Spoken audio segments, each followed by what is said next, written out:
Jesus, we are so happy to be in your house today. Thank you for your presence. Thank you for this day that you have made.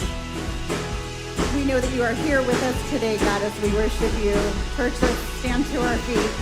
Video venue, thank you for being with us too, and let's worship our King together.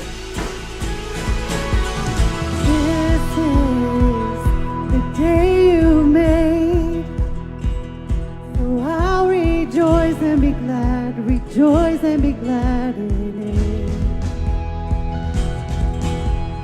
This is where I believe that you are more than enough for me. You are faithful to your promise. You are strong when I am weak. When I'm standing in your presence, I have everything I need.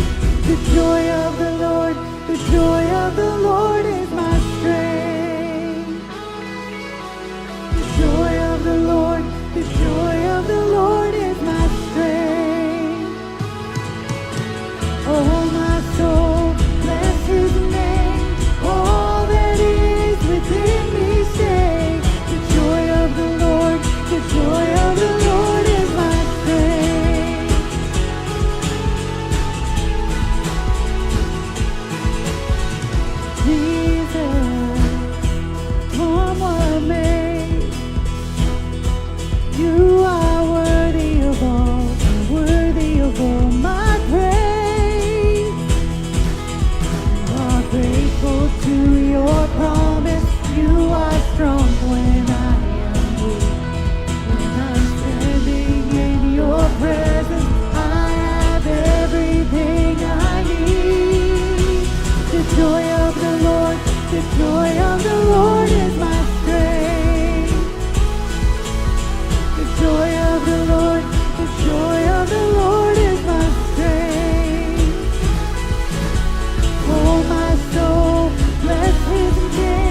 when the heart is under fire.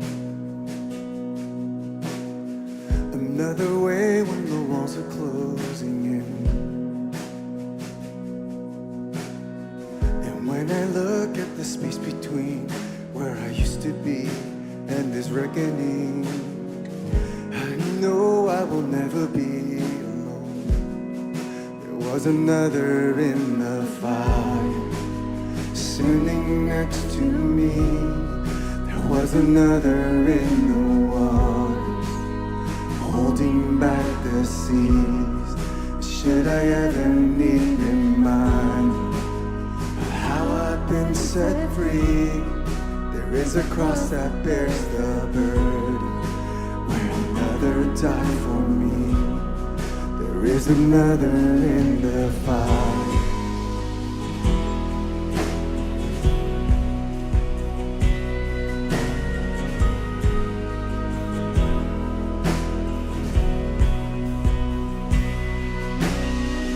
All my dead left for dead beneath the waters.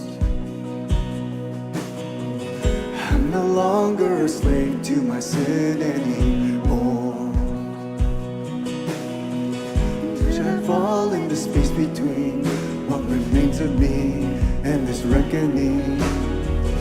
Either way, I will bow to the things of this world. I know I will never be alone. There is another in the fire, standing next to me. There is another in the waters, holding back the seas. Should I ever need reminding, power set me free. There is a grave that holds nobody. Now that power lives in me. There is another in the fire. Whoa, there is another in the fire. Oh, there is another in the fire. Oh, there is another in the fire. Oh. And I can see the light in the darkness as the darkness bows to him. I can hear the roar in the heavens as the space between where stood. I can feel the ground shaking beneath us as his prison walls give in. Nothing stands between us. Nothing stands between us.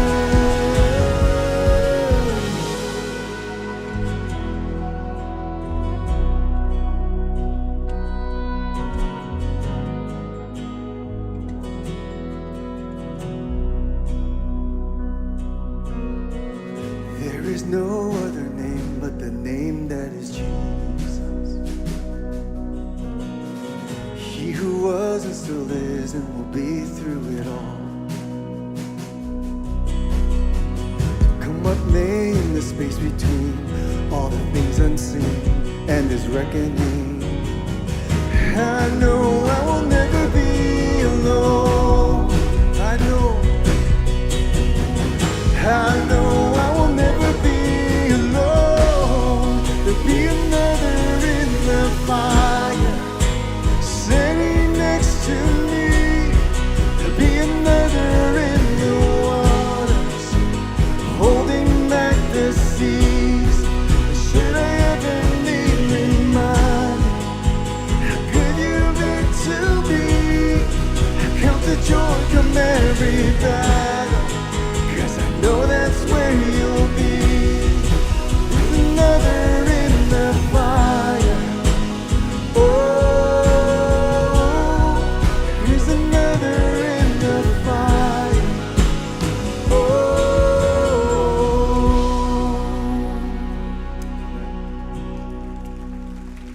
As we continue our time of worship, we're going to have a time of giving to the Lord. And during this next song, if you have any gifts that you brought and you've prepared to give to him this morning, feel free during the next song to bring it up here in the bowls or in the bowls in the back. You can also give as instructed in the screens above. Would you pray with me? Father, we thank you that you give us this opportunity to partake in the ministries, the arms and legs of this church. Father, would you use everything, not just finances, but services and your people to do great gospel work here in this community. And Father, would you bless us? Would you keep us? Continue to help us have a worshipful heart before you. Amen.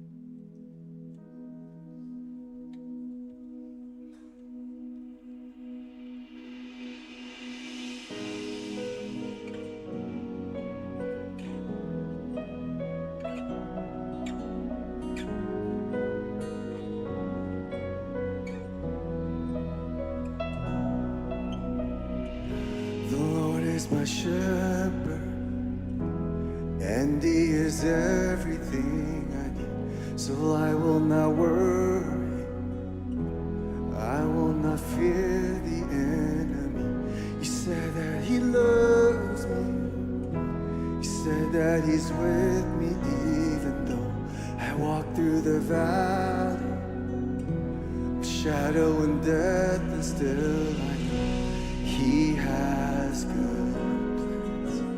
He has good plans for me.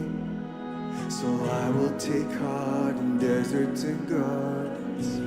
He has good plans. He has good plans for me. If I know my Father, I know my Father.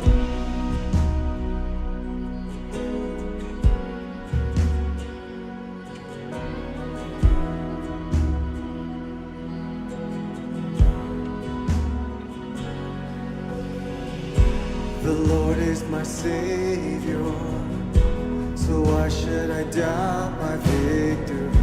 Why would I question the rod and the staff that comforts me? He quiets the waters, he quiets the storm inside of me. So what could be better than walking with him when I believe he has good plans? He has good plans for me. So I will take heart in deserts and gardens. He has good plans. He has good plans for me. If I know my Father, I know my Father has. He has good plans. He has good plans for me. So I will take heart in deserts and gardens. He has good plans. He has good plans for me. If I know my Father, I know my Father.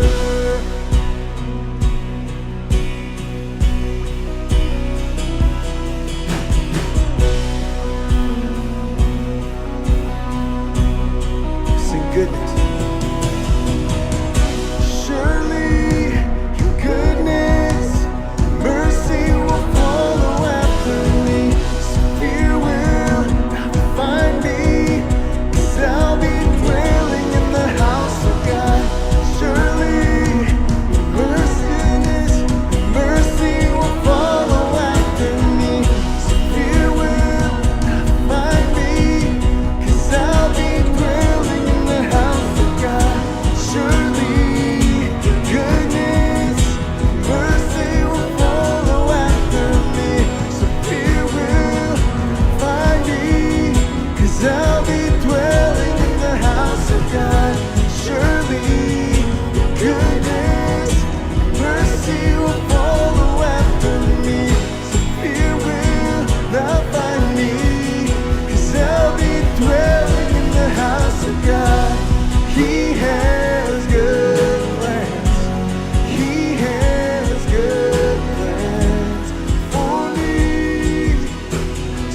will take on the deserts and gardens.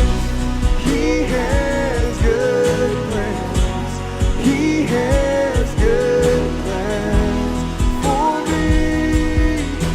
If I know my Father, I know my Father has good plans. Good plans. Good plans. If I know my Father, I know my Father has good plans. Good plans. Good plans.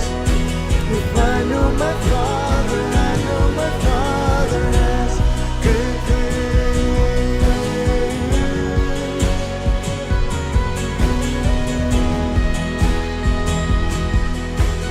I know my Father, I know my Father has good plans.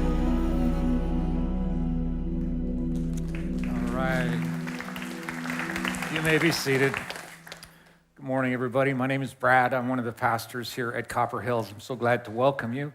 Welcome to those of you that are across the way in the video venue, or maybe the atrium, or maybe you're catching us live online this morning or through the week. It's so good to be together. So every time I pull up to my garage and open the door, there is an embossed message on the concrete as I drive in. And it says this: post-tension slab.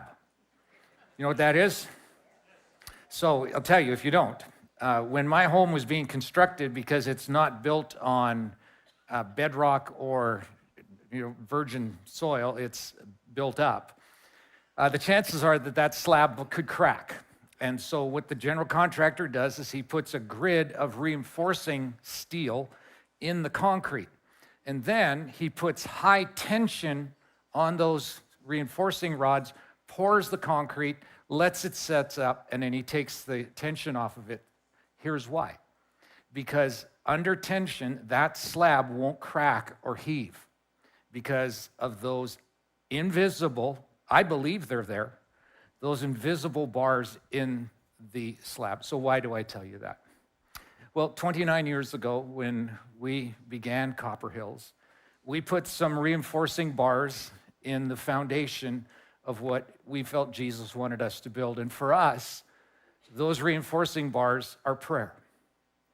Because though it's somewhat invisible to see, you know it's not there when the church cracks and when the church heaves. But it's been what has been the foundation for this church. 29 years ago, we visited 600 families in our community, and we prayed for every single one of them. Somewhat later, we delivered 12,000 plus flyers on the doors of 12,000 homes in the area, and every one of those homes and families were prayed for. It's very much the foundation of who we are. Every Sunday morning for the last 29 years, there's been a group of people who have prayed for what Jesus might do. We're not asking him to do stuff for us. We're having a conversation of what we're doing together. And we want to do it with him. We want to have him as the lead of what we do. So these groups gather. And for the first 17 years or so, we didn't have our own facility like this with a room that's designated for these kinds of prayer gatherings. And so our little group of people who were praying would meet in the parking lot or in a storage container or in the cafeteria kitchen of a middle school cafeteria, or for a while they met in a stinky boy's dressing room. Wherever we could meet, because that foundation of prayer was so central for us. For the last 22 years, there's been one person who has been leading consistently, faithfully, that Sunday morning pre-service gathering. And she has recently said, hey, I think it's time to hand that over to someone else, but I'm not letting that just go like that. She doesn't particularly care for this attention, but Jenny, I want to thank you on behalf of our church family for the way that you have done that so faithfully. I know you didn't do it by yourself. There's always been a team of people around you, and you have asked and talked to Jesus about thousands of lives over the course of that time, and it's been incredible to see how many times he said yes to those requests that we've made along the way. So, Ginny, thank you for that faithfulness. Now, you might say, I want to be part of that team. We want you part of that team as well. You might feel a call to even give some leadership to it. You let me know. We'll help you with that. But prayer as a whole, that's not the only place that prayer happens. You might not know where all this is foundational to us. If you go to our website and go to the Connect button, you'll see a prayer page. We've set it up with some things. Here are some things that you can participate in and invite you to do that. We have regular prayer walks that are part of what we're going to do this fall. There are opportunities to pray with pastors. There's a prayer request link on our site. If there's something going on in your world and you want a group of people to pray alongside you, you can do that. There's a whole variety of ways. Next Sunday, we're going to start something here between the first and second service, 9:30 to 10, and we'll see how that goes. But you might want to pray with somebody, and we'll give you directions, and there will be some signage out where you can go to gather with those people. And of course, we're carrying on with the pre-Sunday morning service gatherings as well. You might want to be part of that. You just have to get here a little earlier. But that has benefits as well. So those are just some of the areas, but check out our website and you can see how you can make that part of the foundation of your walk with Jesus as well. So now this morning, we have the privilege of Pastor Scott, who usually is leading worship. He's our teacher today. Yes. And he has some wonderful things to share from this series that we have been in called Encounters. And so he's going to come in just a little bit. But before he does, take a look at this.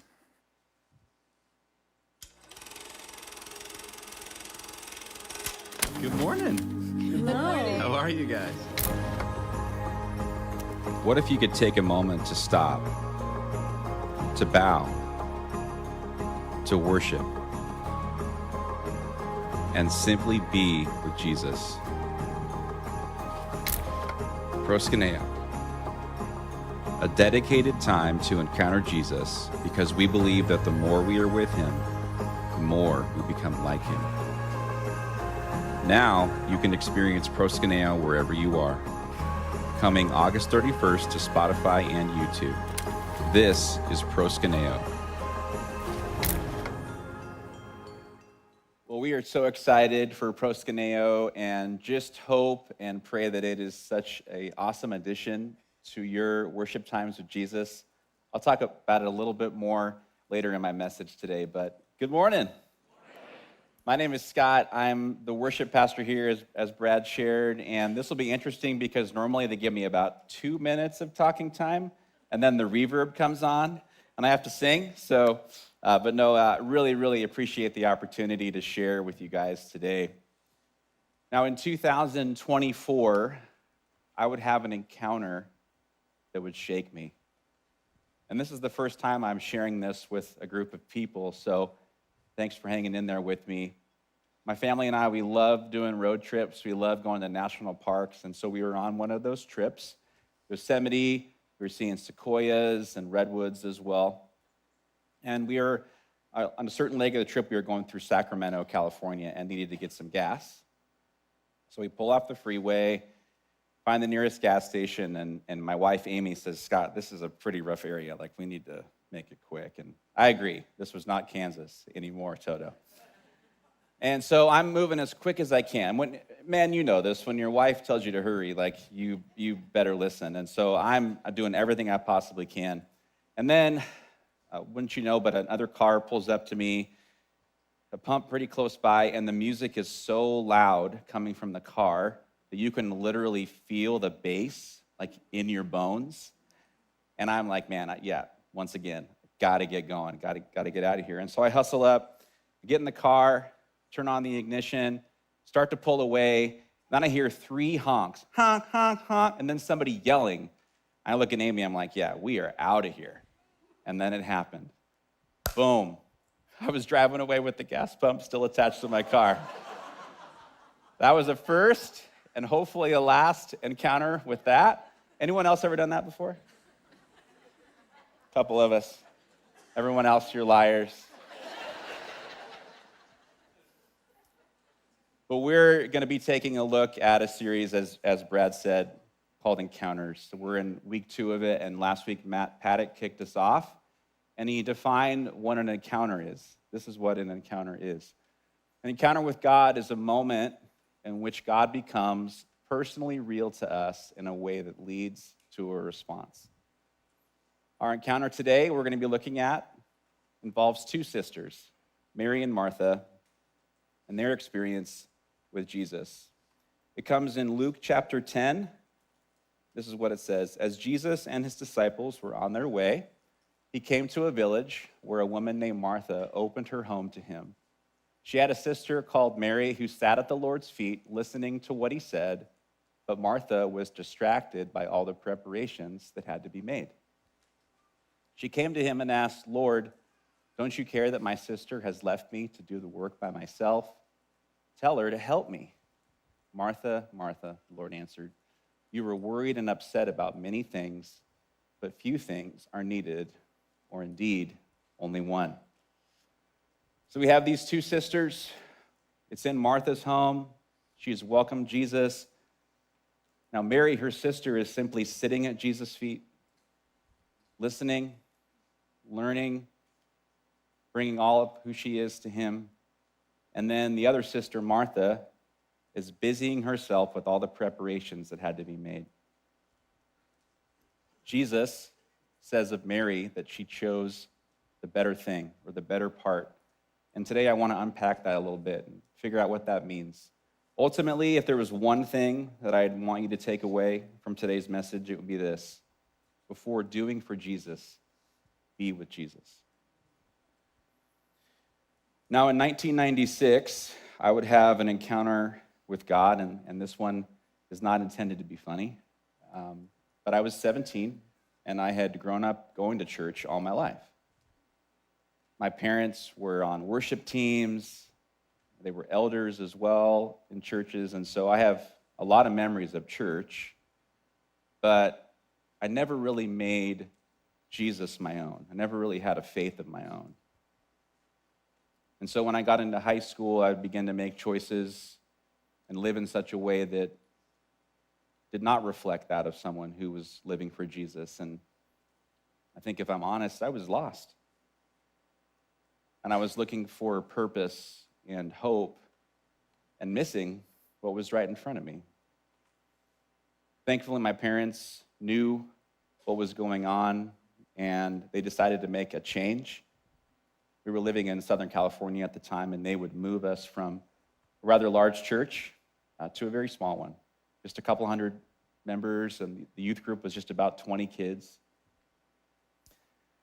And I vividly remember my first Sunday going with my parents to church, into the adult service. I was coming in with so much guilt and shame, so many questions, and just, like I said, feeling lost. And I couldn't tell you what the song was that the band played, but the moment that worship started, God's presence just came over me. Nothing like I had ever experienced before. And in that moment, I recognized why I needed forgiveness for what we refer to as sin.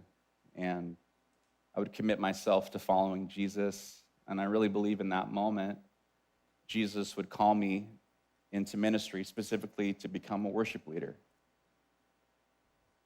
Now, over the next couple months, the worship pastor at the church would teach me how to play guitar, and then the youth pastor allowed me opportunities to lead worship for the youth group. Now, my first instrument, you may not know this, is not guitar. That's right. I once had dreams of being the next Kenny G.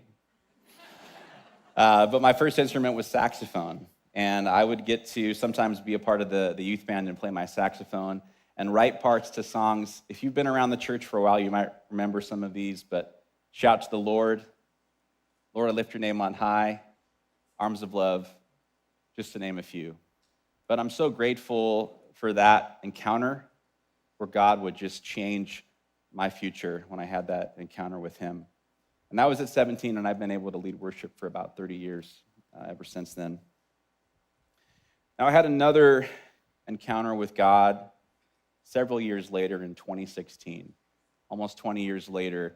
I have to back up a little bit to get us there. So in 2014, I had been on staff at a church here in Arizona for about 6 years as the worship pastor. It was my first full-time ministry role. And after about 6 years, I just started to feel stuck. And at the same time, my wife Amy and I had gone through 2 miscarriages. And so I was dealing with a lot of pain from that as well. And instead of looking for healthy ways to deal with the pain and the questions about my career, like maybe a mentor or counseling, I thought I should look for a new job. Maybe all the stuff I was carrying would go away by starting a new job. And Amy was reluctant, but still supported me, and I started a career search and ultimately decided to start working at a church in Pennsylvania.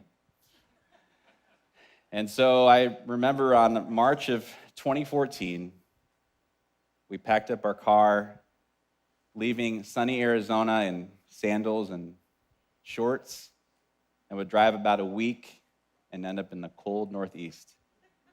We literally moved from the desert to the snow. The church had hired me to make a lot of changes, and I was really happy to do that. And so I hit the ground running and didn't look back, but unfortunately did not anticipate the amount of pushback that I would receive, the negative feedback from the people that I thought I was trying to serve. And ultimately, I felt as though the church leadership that had hired me to make the changes just kind of abandoned me. And Amy and I would feel very isolated and alone. And ultimately decided that it was going to be best to move back to Arizona. And so after a year and a half, we would come back. I would start working at the same church that I had left previously. And very quickly, it was evident to Amy and those that cared for us that I was running on empty and I was broken. I think I had a lot of guilt for Pennsylvania not working out. I also had all the pain and the questions that I was still dealing with that I had never taken the time to slow down and bring those things to God. And so ultimately decided it was going to be best just to take a break from ministry. And so in 2016, I would start a new career. I thought it would just be temporary. Started a new career as an auto adjuster for a local insurance company. And I'll talk about that in a little bit and that career journey. But one of the best gifts, and where this encounter comes in 2016, one of the best gifts of that time is I was able just to go to church. You see, when you're in ministry, you have responsibilities, and you're often required to do certain things almost every Sunday. But for the first time in a long time, I was able just to go and worship.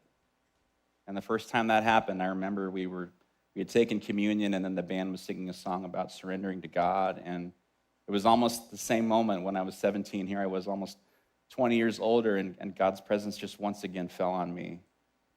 And I felt such a peace. And I think probably the biggest thing that I felt was a reassurance that God wasn't done with me. But in this moment, I realized that I had been trying to do so much for God that I had forgot about just being with him. And that's such a gift. So I want to dive into our main characters. We're going to start with Martha. I would describe Martha as distracted.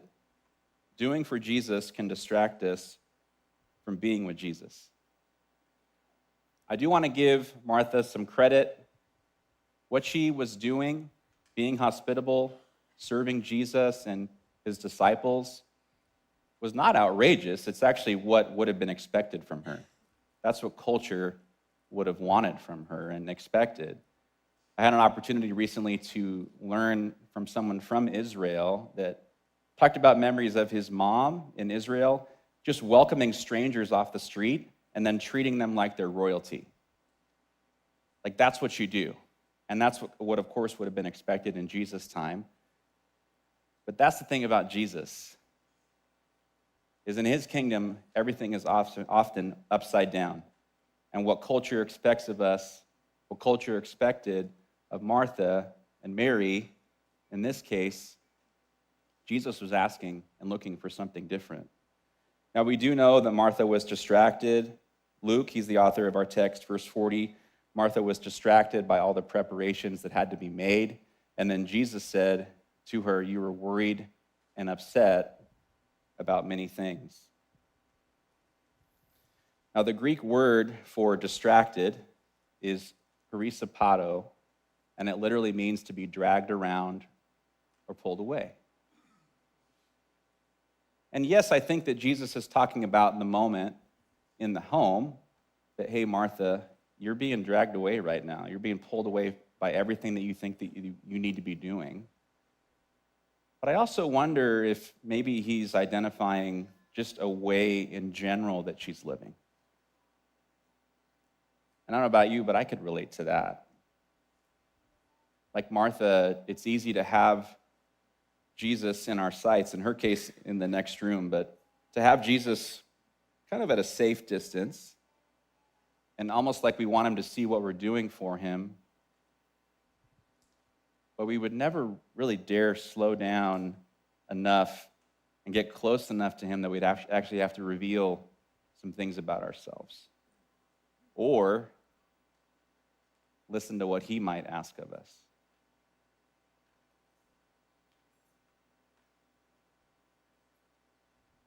Martha also missed an opportunity to be with Jesus. You might have heard that phrase around here at Copper Hills. We talk about that a lot. And I can tell you, after being on staff for almost 7 months, it's not just a catchy phrase to be with Jesus. It's not just something that looks good on a website. It starts at the top down with Pastor Brad, who, to a fault, I can tell you, this man absolutely cherishes his time with Jesus. And I've seen that in a lot of our staff, and I see that in many of you, that you rely on that dedicated time with Jesus. But our mission statement is to help one another increasingly be with, think like, and be mistaken for Jesus. And you can't be mistaken for Jesus by trying to be like Jesus, by trying to respond how you think he might respond.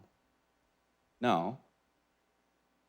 It's just like any relationship. The more time you spend with someone, you get to know them.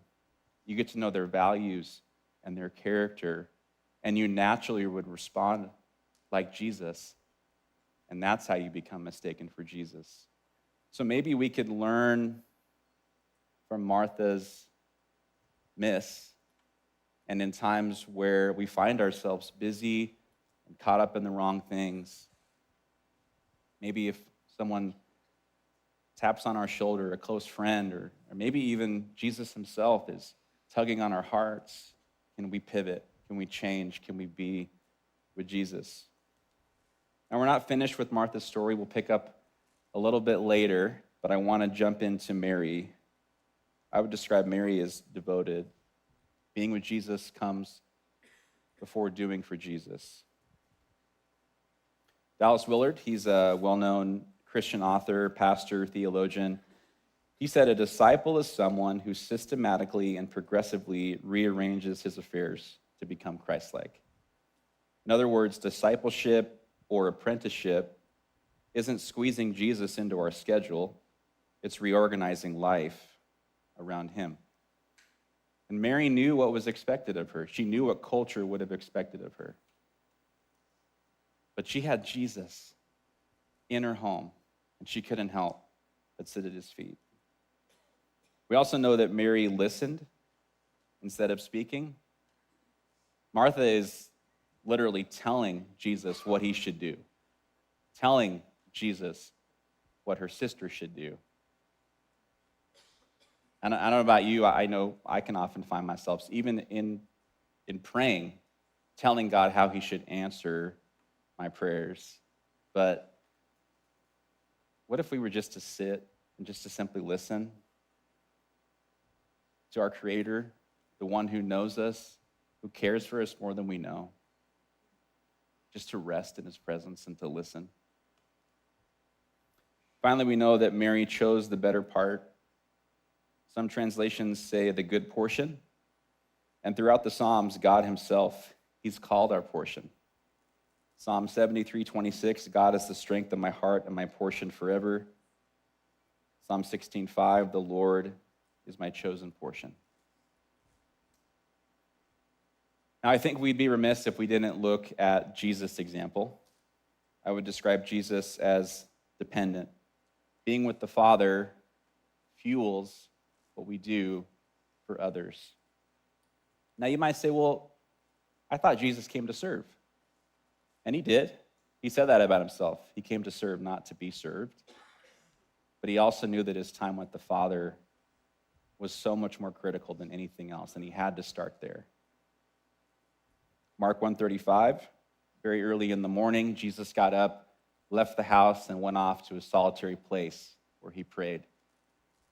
Or in Luke, yet the news about him spread, but Jesus often withdrew to lonely places and prayed. I used to read that phrase lonely and think, poor Jesus. He's lonely because he's not with his friends and the crowds. But that's not what the word lonely in this case means. The Greek word for lonely is eremos. And it is used throughout the scriptures in places like wilderness or desert place. If you're new to the Bible or God or church and all this stuff, the Christian Bible has an Old and a New Testament, and throughout it are a bunch of stories all about God's pursuit of his people. And some of those stories, you might recognize some of these if you are familiar with the Bible. But David, hiding from Saul in the wilderness. David was anointed to be king, but the current king, King Saul, was literally trying to kill him and pursuing him. And I think as David is running in the wilderness, that's probably where a lot of the Psalms came out of, because he's in fear of his life, and yet he's choosing to worship God in the midst of that crisis. Or what about the children of Israel, God's chosen people being led through the desert for 40 years on their way to the promised land? Or even John the Baptist preparing the way for Jesus in the wilderness. And finally, Jesus himself spending 40 days in the wilderness being tested. We see in each of these times and many more that the wilderness or the desert place is a place of renewal. It's a place of testing. It's a place of aligning with the Father. And Jesus knew that he needed those times. He ultimately knew this to be true, that before doing for his Father, Jesus needed to be with his Father. And for us, before doing for Jesus, we need to be with Jesus. And so what about us?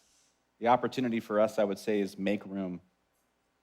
Create space to simply be with Jesus. My challenge to each of us this week, spend at least a few minutes each day with Jesus.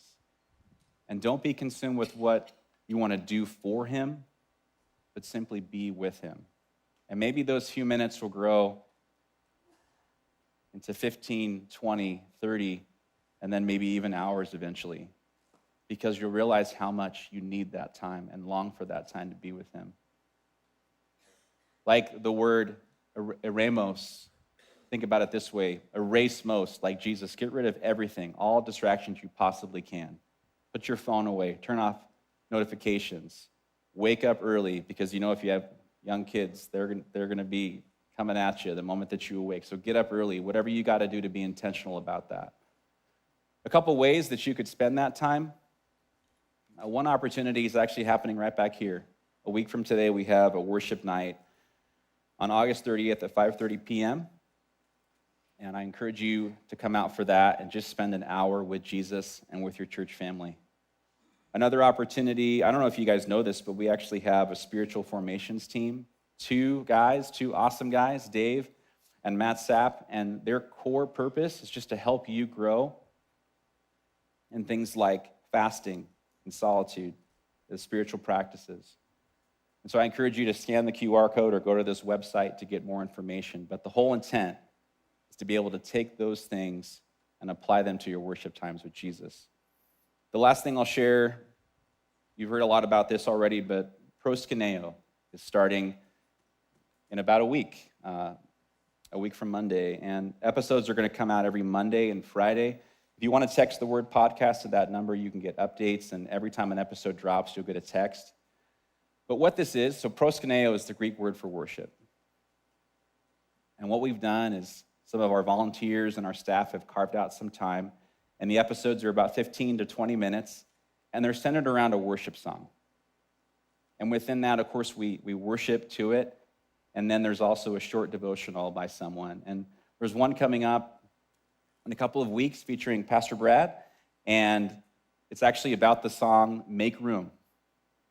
And I'm not going to give away too much, but Brad shares about an encounter that he would have where Jesus would just radically challenge Brad's perspective on what it looks like to do every moment of his day with Jesus. I know that these will be a special gift to you in your times of worship, and I'm really looking forward to you guys enjoying that. Now, I do want to recognize there's an elephant in the room. What about serving? Well, I'm not saying to stop serving. Serving is absolutely critical to your life with Jesus. Each of us has been given a certain skill set. And what an amazing opportunity here in the local church to be able to use those gifts for him. But it's ultimately about getting it in the right order, the right priority. If I may, I think a great example would be our worship team today. Everyone on our stage are volunteers. And I'm so appreciative of them and the level at which they do things with such excellence. But my challenge to them has always been, them and our entire worship and production team has always been, spend more time with Jesus, being at his feet, worshiping him, more time doing that than you do preparing your music or preparing for Sunday. And I challenged them to do that a long time ago, and just so awesome to just sit back and see them take that seriously. Because they know, as each of us, I think deep down know, that the more time we spend with Jesus, that fuels us to then go and serve. I can tell you from firsthand experience, simply serving Jesus for the wrong reasons or thinking that it's out of an obligation is all wrong. So we got to get it in the right order. I do want to finish by taking a look at the rest of Martha's story, or at least another part of her journey. To set the stage a little bit, Mary and Martha had a brother, Lazarus, and he's died. And so we pick up the story in John 11. On his arrival, Jesus found that Lazarus had already been in the tomb for 4 days. Now, Bethany was less than 2 miles from Jerusalem, and many Jews had come to Martha and Mary to comfort them in the loss of their brother. When Martha heard that Jesus was coming, she went out to meet him, but Mary stayed at home. Now, don't miss this. What I love about this is Martha ran to Jesus. Her brother has just died. But it's such a different picture of the Martha that we knew back in Luke, because she's not choosing to busy herself with distractions or get caught up in the anxiety. She's just simply coming to Jesus as she is. And they have a really beautiful conversation. We don't have time to unpack the whole thing right now. I would encourage you maybe to look at that this week. But ultimately, she confesses her belief in Jesus, that he is the Messiah, the one to come. She ran to Jesus. And then her story doesn't stop there. In the next chapter of John, we read 6 days before the Passover, Jesus came to Bethany where Lazarus lived, whom Jesus had raised from the dead. Here a dinner was given in Jesus' honor. Martha served, while Lazarus was among those reclining at the table with him. So Lazarus has now been risen from the dead, an amazing miracle that Jesus has done. And they're all sitting at this table, and Martha's serving again. And in the next part of this passage, we even see that Mary is still worshiping. Everyone's still kind of in their rightful place. But Martha finally got it right. because she ran to Jesus and then she served. She was with Jesus and then she served. So for each one of us, again, the challenge before doing for Jesus, be with Jesus. We want to give you an opportunity to respond today and reflect. The band's going to come and lead us in a song. It's a song called Make Room. And it's an opportunity for you to recognize that Jesus is here right now. And maybe you can choose, like Martha, when she finally got it right, or Mary, to just simply be at Jesus' feet and be with him. As I mentioned to you guys, in 2016, I would change careers. And I thought it would just be a few months or maybe a couple years at the most, but I started as an auto adjuster at a local insurance company. Not the easiest job, and pretty quickly I was whining and kicking and screaming and saying, God, why am I here? And I wanted to get out of it. But God had other plans, and he would use that time kind of like a desert season for me, where he would humble me. He would grow my character. He would raise me up as a stronger leader, as a leader who knows how to serve out of the right posture. But 7 years into that career, I really, really wanted to get back into ministry, and I found a church that was hiring here in Phoenix and joined a technology team, which I had no background whatsoever, but I was really excited to try something new. But really, I think just to be able to work for God again. And I thought things were going well, but 2 years in, a new director was hired, and he let me go. He said I didn't have enough experience, and to say that I was devastated would be an understatement. I didn't understand. I do think I had gotten my priorities off again because I was more consumed with wanting to work for the Lord than really just worship him. And those next few days, maybe like anyone that would be unemployed, I was putting out applications and just so consumed with what was next. And it was crickets. I mean, you guys, nothing. No response whatsoever to these applications. And all of a sudden, something just shifted in my heart and my soul, and I just went to Jesus. I had so many hours in my day, and I just spent those with him. I brought all my cares and concerns and my fears, my desires, and I just spent time with him, talking to him, listening to him. And those days would grow into weeks, and I would look forward to the next day even more, the next moment with Jesus. And after several weeks of this, wouldn't you know, but I get a text message from an associate pastor at a really special church up the road called Copper Hills. And we would sit down and start having a conversation about what it might look like for me to come on as the worship pastor. And I said yes, by the way. And I'm grateful that I did, because above anything else, this place has taught me that who I am in Jesus has far less to do with what I do for him, but who I am in him.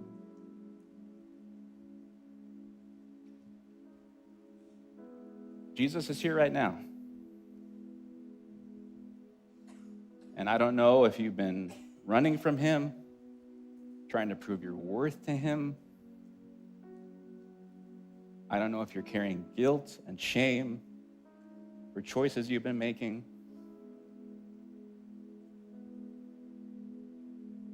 But would you bring all of who you are to him today, right now? As the band leads, you can sing, you can just listen, you can stand, you can stay seated. Choose a posture that will allow you to connect with Jesus, but don't miss an opportunity to be with him. Would you pray with me? Jesus, I thank you that you are here. I thank you for your presence. May each of us be willing to respond to you, to make room for you in our hearts, in our lives. Every moment of our lives, as we are increasingly with Jesus, it makes life so much better. So Lord, we humble ourselves before you and come to you now as we make room for you, Jesus. Amen.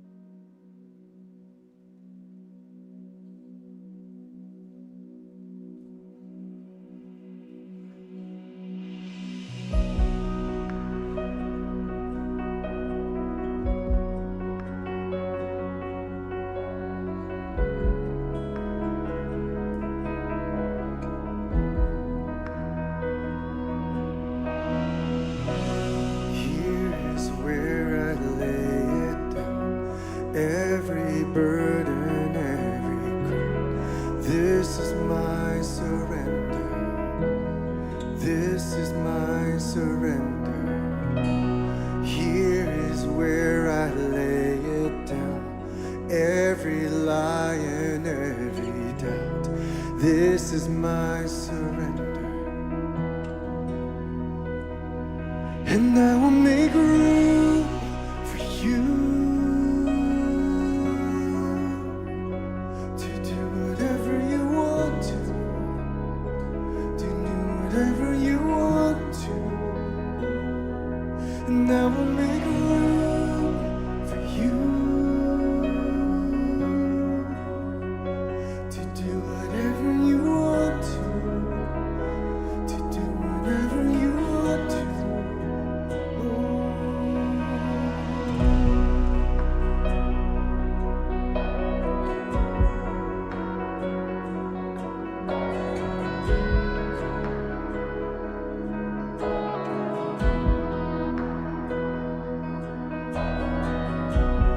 Here is where I lay it down. Every burden, every crown. This is my surrender. This is my surrender. Here is where I lay it down. Every lie and every doubt. This is my surrender. And I will make room for you to do whatever you want to do whatever you want to. And I will make room for you to do whatever you want to do whatever you want to. Oh.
whatever you want to do whatever you want to, Jesus.